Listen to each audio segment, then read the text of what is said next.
So there are medieval castles that can be found all over Europe that were built by the Moors. And many people are aware of the fact that these castles were built by the Moors when the Moors ruled Europe.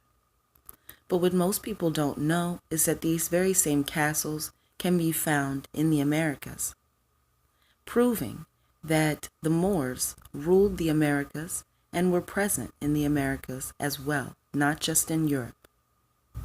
So if we look at the castles, and we look at the castles that can be found in America, even if we look at this poster that was made by white people when they arrived to America, if you look closely, you can see there is a castle in the left corner.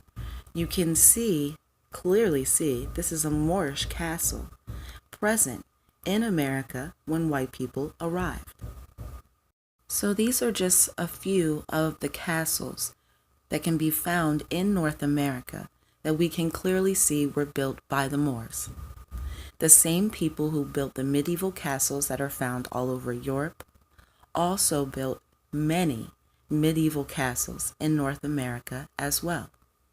So all of the medieval castles that can be found in North America prove that the Moors were not just ruling all of Europe, but they were also ruling and inhabiting all of North America as well. So something else I want to show you is the white headband that was worn by the Moors. This white headband is very important to connecting the peoples of Africa, Europe, and the Americas. So we can see the Moors of Europe with their white headbands. And remember that I've explained in The Minds Were Egyptians that Punt, or the land of Punt, is Europe. And we can see the Queen of Punt is wearing her white headband as well.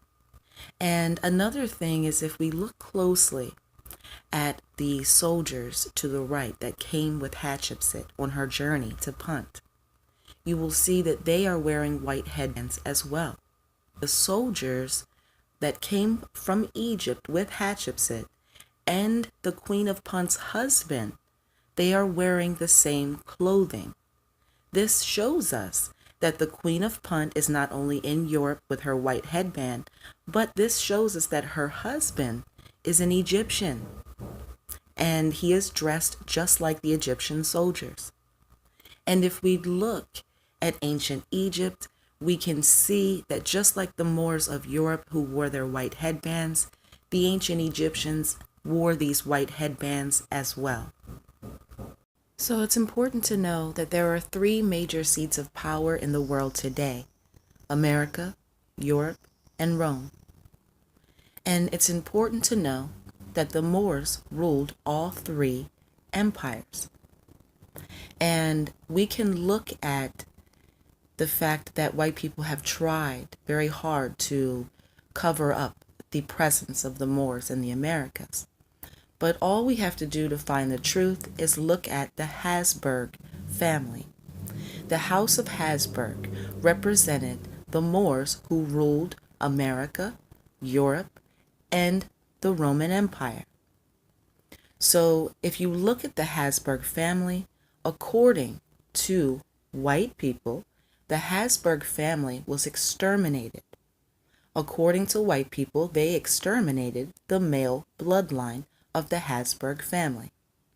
The Habsburg family was the most important family of the Moors because this family and this bloodline produced all of the kings of Europe, all of the kings of America, and all of the kings of the Roman Empire. And according to the Caucasian records, this male lineage of the House of Habsburg has been exterminated. So who is this Caucasian pretending to be of the Habsburg bloodline? Again, if the Habsburgs were exterminated, why is it that we see a male bloodline of Habsburgs today?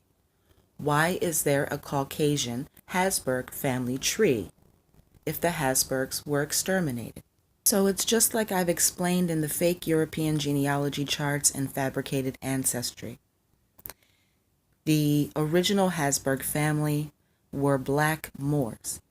They ruled America, Europe, and the Roman Empire, the three seats of power today. And even though white people lie and say that the Habsburg family has been exterminated, this is not true. So again, this is another prime example of how the cave beasts have stolen empires and kingdoms, even family names that they have stolen from the original rulers of the world. They have set themselves up as the modern rulers of the world today, all based on lies and fabricated genealogy charts.